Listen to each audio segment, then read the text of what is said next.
예, 이제 욥기 20장의 두 번째 시간 같이 말씀을 상고하도록 하겠습니다. 예, 꿀과 젖이 흐르는 강을 보지 못하는 저주의 말을 이렇게 돌려서 욥을 향해서 했는데 그 말에 대한 설명을 하다가 이런저런 얘기가 나왔었고, 그 신명기 8장에 보면은 참 그 좋은 땅을 여러 가지로 이렇게 표현을 했어요. 곡물도 나오고 또 광물도 그 땅에는 많이 나오고 또 목축하기에도 그렇게 좋아서 목축지도 되고 이제 그러니까 모든 것에 부족함이 없는 땅이다라는 이제 표현을 했어요. 그런데 그 땅으로 직접 데려가시지 않고 광야길을 걷게 하신 것은 하나님의 생각이 있어서 그런 것이다. 너희가 하나님의 말씀을 잘 경청하였고 행하는지 여부를 시험해 보려고 그런다. 그런데 첫째는 낮추고자 한다는 거예요. 사람들의 교만성. 그 교만성과 하나님의 낮춤을 받는 얘기를 하다가 최근에 마침 우리 그 줌집회에서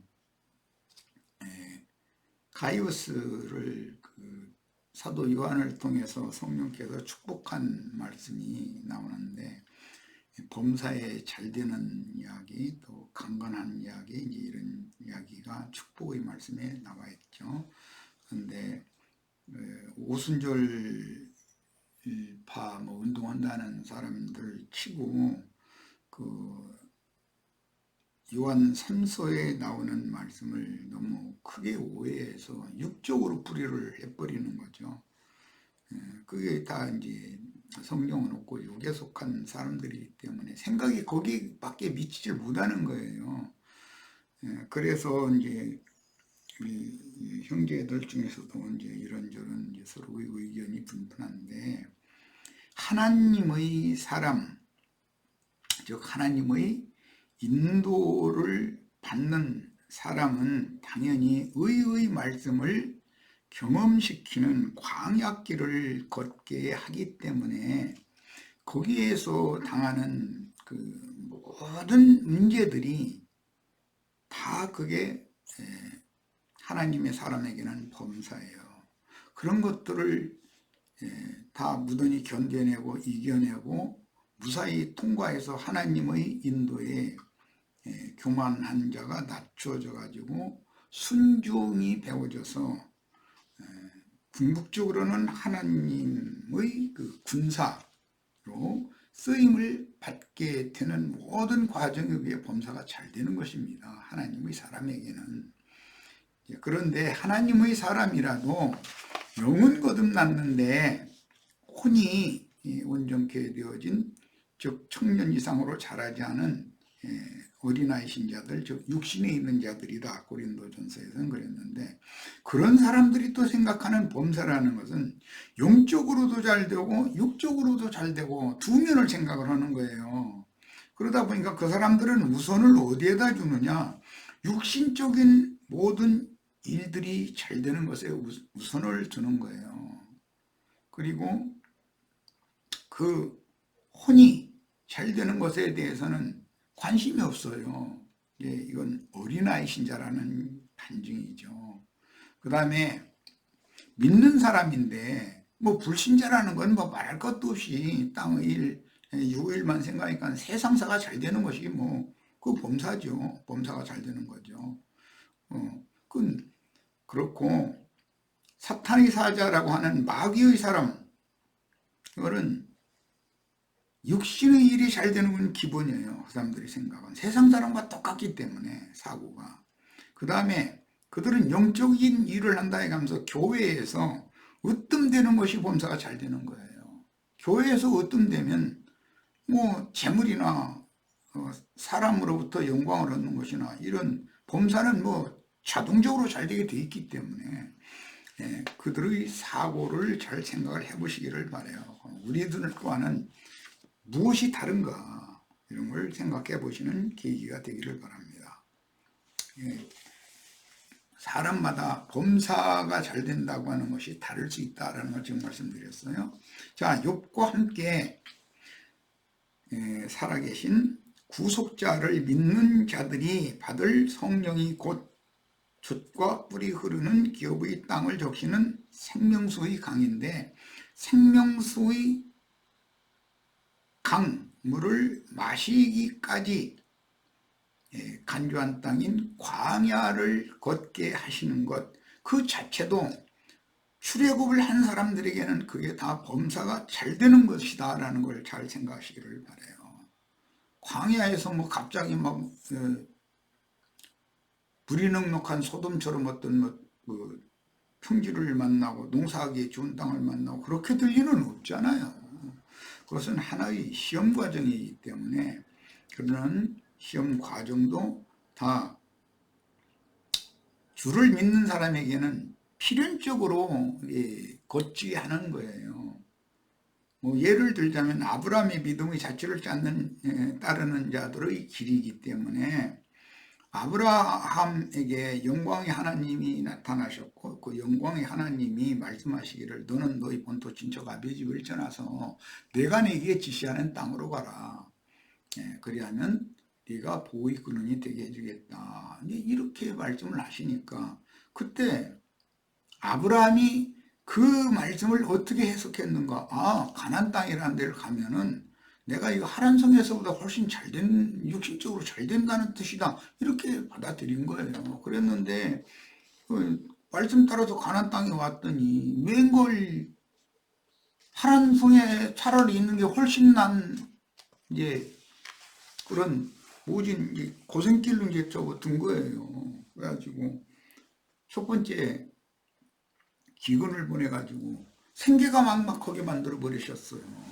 근데 그러면 그게 범사 잘 되는 것이 아니냐? 예, 아브라함에게는 하나님 편에서 볼 때는 아브라함이 완성자가 되면 그것이 범사가 잘 되게 하신 하나님의 전능하신 손길이구나라는 걸 나중에는 인정하지만 그때 당시는 그게 범사가 잘 된다고 인정이 안 되죠. 그래서 할 수 없이 먹을 것을 찾아서 애굽에 내려가 가지고 그 아내를 바로에게 넘겨주는 그런 수모를 당했잖아요. 그 사람의 생각과 하나님이 생각하는 복의 근원자가 되게 해준다. 그 말씀은 그 완전히 개념이 다르다는 걸 알 수 있잖아요. 이처럼 하나님의 사람의 범사와 불신자들의 범사가 다르고 믿는다 하나 다른 영, 다른 복음으로 다른 예수를 믿는 사탄의 사자들의 범사가 또 다를 수밖에 없다. 이런 것을 잘 염두에 두시기를 바라요. 왜? 중간에 광야길을 걷게 하시는 것은 필수적이기 때문에 이런 질문도 나오고 어려운 문제가 제시가 되는 거예요. 애굽에서 바로 가나안 땅에다만 데려다 놓는다면요. 무슨 뭐 이런저런 뭐 복잡한 질문이나 뭐 문제들이 나오겠어요. 욥의 신앙 간증을 전혀 이해하지 못하는 철학자, 오늘날로는 신학자, 율법사, 서기관, 바리새인 이런 사람들이 욥의 그 세 친구들인데 뭐 지금은 욥도 마찬가지죠. 그런데 특히 소발이 꿀과 엉긴 젖이 흐르는 강을 들어서 아기는 그 강을 볼 수 없다라고 말을 하니까 이 말은 오늘날의 소위 신학자들이 말로는 그럴듯하게 성경을 들어서 강해를 하고 강론을 하고 설교를 하지만 사실은 욥과 같은 참마음으로 참된 믿음을 가진 자가 너무 적다라는 걸 알 수가 있어요. 이 문제가 요약적으로 중집회에서 요즘에 문제가 제기된 가요의 범사가 뭐냐, 디오드레베의 범사는 또 뭐냐 이런 질문이 나온 거잖아요. 그 누구라도 진리의 말씀을 믿음으로 성경이 증거하는 그리스도 예수 안으로 들어가는 것이 젖과 꿀이 흐르는 약속의 기업에 들어가는 것이고, 그런 표현의 실제는 각자의 믿음으로 그리스도를 영접하여 예수님의 영과 예수님의 마음에 내 자신의 저주받은 죽은 영과 저주받아서 부패한 마음이 청결케 되어지고 건전케 되어져서 그리스도와 연합되어져야 한다라는 것을 말하는 것입니다. 이번에는 욥기 20장 18절 19절 갑니다. 수고하여 얻은 것을 도로 주고 삼키지 못할 것이며 매매하여 얻은 재물로 즐거워하지 못하리니 이는 그가 가난한 자를 학대하고 버리며 자기가 세우지 않은 집을 빼앗음이니라 그랬어요. 이것은 육신적으로도 이런 일이 있을 수가 있다라는 걸 서두에 예를 들어서 설명을 했고, 영적으로도 마찬가지입니다. 강대상에 서서 설교라는 수단을 통해서, 그게 거짓말인 것이거든요. 그걸 통해서 거짓으로 남의 재물을 탈취하고 강탈한 이런 것은 그게 저주입니다. 저주를 불러들이는 일이에요. 긴 얘기가 필요 없어요. 시편 128편 1절로 2절을 소개해 드립니다. 여호와를 경외하며 그 도에 행하는 자마다 복이 있도다. 네가 네 손이 수고한 대로 먹을 것이라. 네가 복되고 형통하리로다 라는 말씀을 잘 생각해 보면 말하고자 하는 의미를 이해할 수 있는데, 소발은 이렇게 좋은 금은 격언의 말씀을 선조로부터 구전으로 배워가지고 겨우 사용한다는 것이 자기 친구 욥을 위로해주는 말로 사용하는 것이 아니라 은근히 정죄하고 심판하는 말로 사용을 하고 있다. 아무리 성경 말씀이고 좋은 말씀이고 금언이고 격언이 되는 말씀이지만 쓰는 사람이 어떤 사람이냐에 따라서 듣는 이들을 죽일 수도 있고 살릴 수도 있다. 이런 것을 명심하시기 바랍니다. 소발은 욥이 갑자기 재난을 당하여 그 많던 재산이 갑자기 다 날아가 버렸다는 점을 염두에 두고 반복해서 욥이 당하는 고난은 욥의 악행과 사곡한 마음으로 불의하게 남의 재산을 강탈했지만 과부나 과를 모른 척 했기 때문이다 라고 결론을 내렸어요. 그런데 욥은 사실 나는 그렇지 않다라는 걸 이제 막 너무 또 그것도 적당하게 뭐 당신들이 나를 그렇게 보고 나를 그렇게 정죄하는 말은 내가 사실 온전한 사람이 아니니 그런 많은 여러 가지 외부에서 볼 때는 불의하고 또 악한 행동을 한 것으로 비춰질 수도 있겠으나 사실 나는 나름대로 양심 지키며 산다고 산 것입니다. 그렇게 오늘 있기까지 지켜주신 분이 내가 섬기는 하나님입니다. 이 정도로 대답하고 말았어야 되는데 나는 그렇지 않다.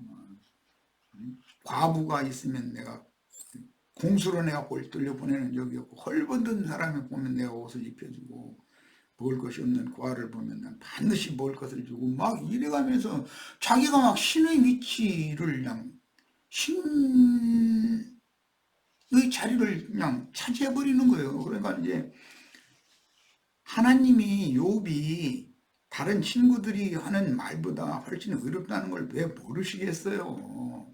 아시지만 듣다 이제 막 하나님 화를 내시잖아요. 욥한테. 욥아, 네가 정말로 그렇게 의롭고 네가 신이라면 나는 뭐냐 그러면 도대체 이제 막 그럼 나는 불의하냐 이러고 막 경체의 말씀을 하셨잖아요. 이런 걸 잘 생각해서 우리는 누구에게 특히 어떤 섭한 말을 듣고 불편한 말을 들었을 때 이 하나님의 책망의 말씀이다 이렇게 받으면 그것이 다 복이 될 수 있습니다. 그런데 그걸 막 참지 못하고 막 즉각 받아치느라고 이렇게 쏟아내는 말을 하다 보면은 결국은 다툼이 일어나게 마련이고 많은 문제가 야기될 수밖에 없는 거예요. 그것은 생명의 수가 어느 수준에 이르렀는지를 보여주는 단편적인 그림이거든요. 자, 그래서 이런 말들이 세상에 속한 인간적인 관점으로는 옳고 바른 말들이지만 사실은 상대방의 영혼을 죽여서 무죄한 피를 흘리는 사악한 독뱀의 말이라는 것을, 이런 금은 격언도 뱀이 사용하면은 그렇게 독설, 악설이 될 수가, 악담이 될 수가 있다는 거죠. 욥의 친구들은 정통주의자들인 유대교 지도자들을 대표하며 오늘날 자칭 유대인이라 하나 사실은 거짓말하는 자들이요 사탄의 회라고 확증하신 계시록 말씀에 적중되는 큰 음료의 일곱 머리, 일곱 산들로 상징된 일곱 땅의 왕족들, 큰 음료의 간부들이 내뱉은 악담이라는 것을 우리는 그냥 문구를 읽으면 즉시 알 수 있어요. 소발의 일은 너무나 철학적이고 진짜 뭐 옥쟁반에 금구슬 굴러가는 듯한 말투, 그런 말이잖아요. 언변이잖아요. 그런데도 그런 금은 격언의 말이 욥이라는 친구를 위로하고 격려해서 영혼을 소송시켜 주기보다는 완전히 생매장시키고 완전히 짓밟아버리는 그런 말로 운함용될 수 있다. 이것을 꼭 욥기 20장에서는 배우셔야 됩니다. 자, 20절 21절로 갑니다. 그는 마음에 속한 줄을 알지 못하니, 이것도 욥을 비방하는 말이라는 걸 알 수 있어요. 그 기뻐하는 것을 하나도 보존치 못하겠고 남긴 것이 없이 몰수히 먹으니 그런즉 그 형통함이 오래가지 못할 것이라. 풍족한 때에도 곤액이 이르리니 모든 고통하는 자의 손이 그에게 닿으리라. 그가 배를 불리려 할 때 하나님이 맹렬한 진노를 내리시리니 밥 먹을 때 그의 위에 비같이 쏟으시리라. 거짓으로 모은 재산, 술수를 부려서 매매해가지고 얻은 이득을 통해서 모은 재산, 이런 걸 먹고 누릴 때 하나님의 진노가 위에서 비같이 쏟아진다는 거예요. 이 정말 금은이잖아요, 사실은. 그런데 사용하는 사람이 무슨 의도로 누구에게 이 말을 사용하느냐라는 것이, 이 금은이 살리는 말이 될 수도 있지만 죽이는 말이 될 수 있다. 소발의 이 긴 철학적인 말들이 지루하고 짜증이 나는 것은 이 말들 속에서 사악한 독사의 독이 흐르고 있기 때문이며, 소발의 영을 통해서 이 금언의 말이 동물로 바꿔져 버린 거예요. 그런 것을 알 수가 있지 않냐 이거예요. 그리고 고난당하는 친구를 위로한답시고 오히려 자신의 기분 내키는 대로 정죄하고 자기 지혜와 지식에 따른 구변을 통해서 함부로 욥을 이처럼 독설로 판단하는 말을 하므로 하나님의 구속에 관한 비밀스러운 행사를 왜곡시키고 있습니다. 19장에서 욥은 그 부활이요 그 생내신 주님께서 나를 이렇게 행하셨는데 나도 주님 앞에 따질 말은 많지만, 그러나 주님이 나를, 티끌 같은 나를 이렇게 하셔서 데려가신다 할지라도 나는 몸 밖에서 살아계신 주님을 배울 것을 믿는다. 이렇게 정말 욥은 자신의 신앙이 얼마나 건전한 신앙인지를 피력을 했어요. 그런데 그 사람한테 친구라는 사람이 좀 속된 말로 이따위로 말을 함부로 한다는 건, 이 말은 너무 아주 옥쟁반에 금구슬 굴러가는 그런 언변이잖아요. 이런 철학적인 사상이 그 셈족의 조상 대대로 구전으로 전해지던 말씀이거든요. 이거 금언이죠. 그런데도 이 금언이 이렇게 악담으로 운함용될 수가 있다. 이것을 명심하시기 바랍니다. 자, 24절로 27절 갑니다. 그가 철병기를 피할 때는 놋활이 쏘아 꿰을 것이요 몸에서 그 살을 빼어낸 적 번쩍번쩍하는 촉이 그 쓸개에서 나오고 큰 두려움이 그에게 임하느니라. 이것도 저주하느라고 이 말을, 사실이 이렇죠. 실제로는 철병기라는 용어는 바로의 병거와 같이 강한 무기라는 뜻으로서 자칭 유대인의 회를 주장하는 몰지각한 목자들이 구비한 조직신학을 예로 들어 하는 말이에요. 유대교 지도자들이 예수님을 대적할 때 철병거를 가지고서 달겨들어서 대적을 했었거든요. 상징이죠. 가나안 땅에 들어가도 산지에 거하는 자들에게는 철병기가 없었지만 골짜기에 거하는 자들, 평지에 거하는 자들에게는 철병거가 다 있다고 그랬어요. 가나안 족속이 이미 그때 철을 다스리는 그런 기술이 있었다는 거잖아요. 그런데 히브리인들은 철을 가지고 남을 살상하는 날카로운 그런 무기를 만드는 것을 할 줄을 몰랐어요. 그러니까 세상의 문화로 봐서는 가나안 족속이 훨씬 발전해 있었다라는 뜻이죠. 히브리인보다. 그런데 실제 전쟁에서는 그 철병거들이 무용지물이 되게 만들잖아요. 철병거를 가진 자들을 대적하게 할 때 산지에 있다가 그 진펄, 개펄 쪽으로 다 내려가니까 철병거를 가지고 이제 몰려왔다가 그 진창이 다 빠져가지고 철병거 무용지물이 되고 다 전멸당하고 그런 전술이라는 것이 또 나갔다는 거예요.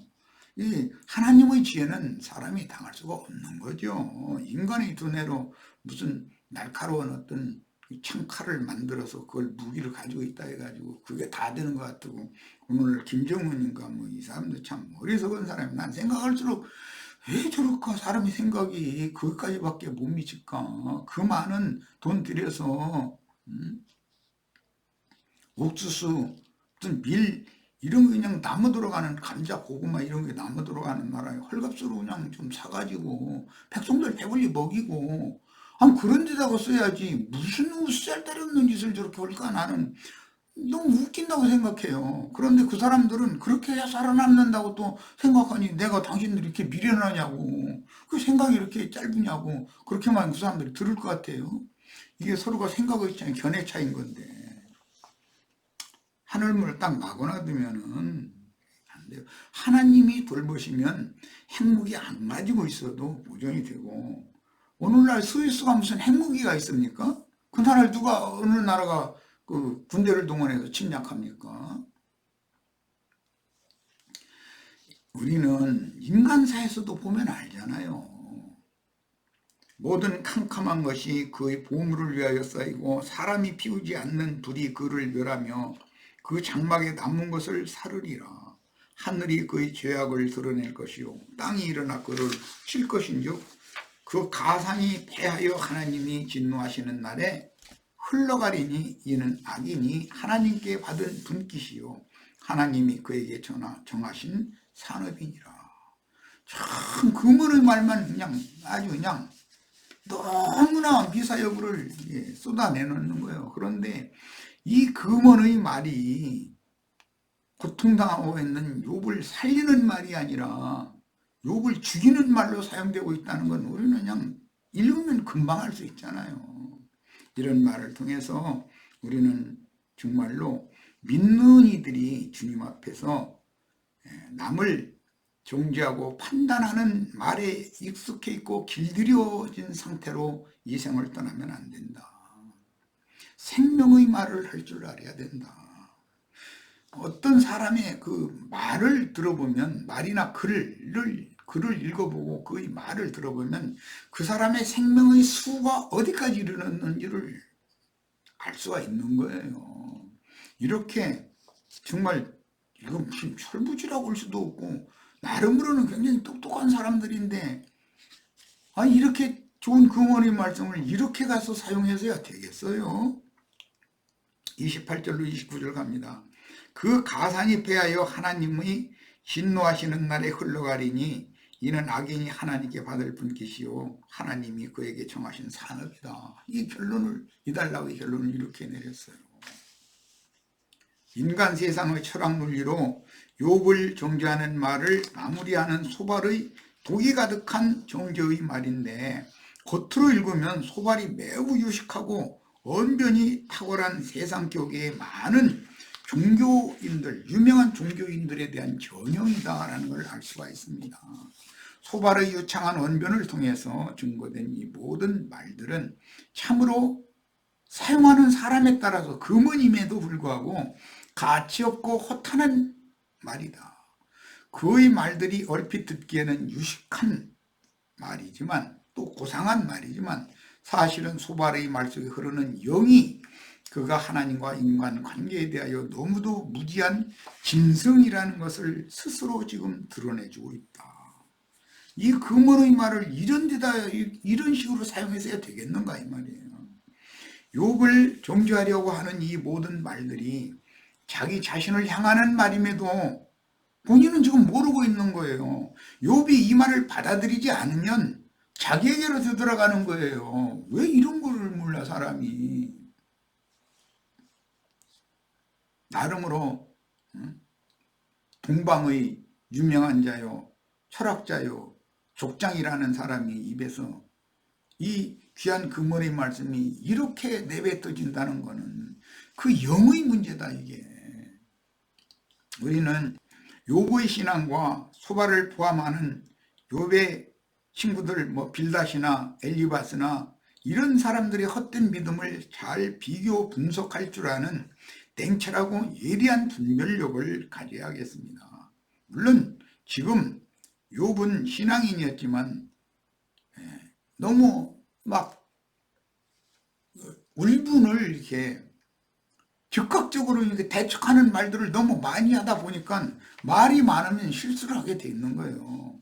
하나님도 그냥 우습게 여겨버리는 사람으로 오해받기가 너무 쉬운 그런 치우친 말을 하게 됐다. 이미 앞에서 소개를 해드렸어요.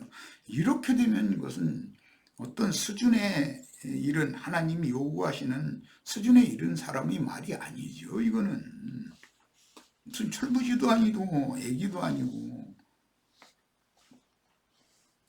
욥은 앞에서도 이미 주님만이 자신의 보증이 되실 것을 믿었고 그가 비록 육체 안에서 이 생에 사는 동안 이런 고통을 당하는 것을 피하고 싶으므로 나를 취하여 가시고 주님의 진노하시는 날까지 음부에서 쉬다가 그날에는 주님의 기억하심이 되어 다시 불러질 것을 부탁하는 부활의 소망을 가진 믿음을 피력을 했습니다.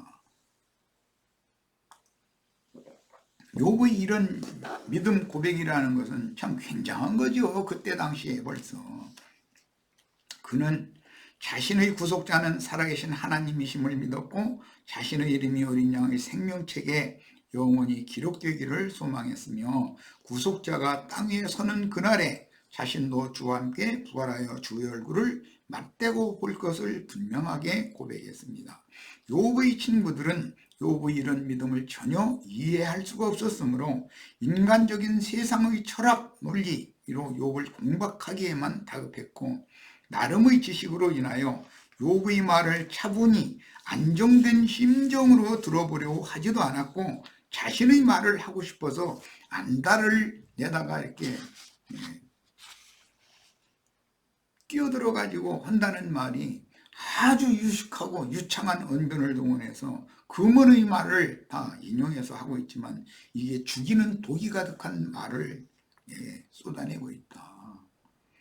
하나님의 구속에 관한 분명한 이상이 없으면 인간적인 관점으로 인과응보 사상에 철저히 전유되어 자신이 어디에 있는 어떤 인간인지를 모르고 욥을 정죄하며 판단하기에 급할 수밖에 없는데 이것이 율법의 저주에 매인 종교인들의 정신세계이고 저주 아래에 있는 사람들의 정신세계이다.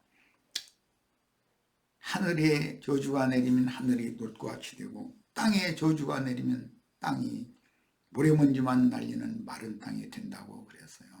우리는